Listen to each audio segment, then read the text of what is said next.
Okay, so for the homework this week, what I'd like you to do is I'd like you to add another menu item here, and I'd like it to say API.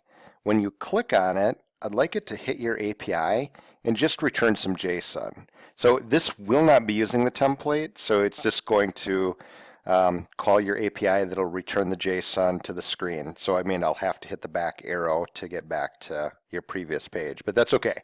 I just want you to click a link and be able to automatically navigate over to your get racist method and then display the JSON. The other thing I'd like you to do is I'd like you to finish off the delete runner. You can definitely take a look at your add runner. The add runner method will be very similar. So I'd like you to kind of think through that and then get the delete runner working. That shouldn't be too hard, especially if you leverage the add runner method. And then when you log in to the login page, right now we hard coded this. We had admin, operator, and member.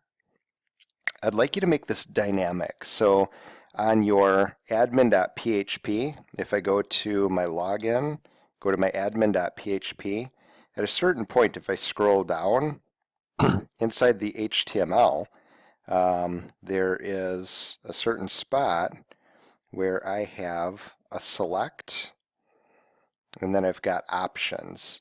So what I'd like you to do is I would like you to, instead of having this hard-coded, I'd like this to become dynamic. So right in here, you're going to do some form of a PHP block, and then you're going to query a database and then somehow echo out, you know, a line, probably in a loop or something like that. So you're going to have to make it hit the database and then dynamically fill this. So that way, when we continue working on our roles, if we add more roles, as soon as we add a new role into the database, this page will automatically reflect that. So we won't have to come in here and modify this HTML.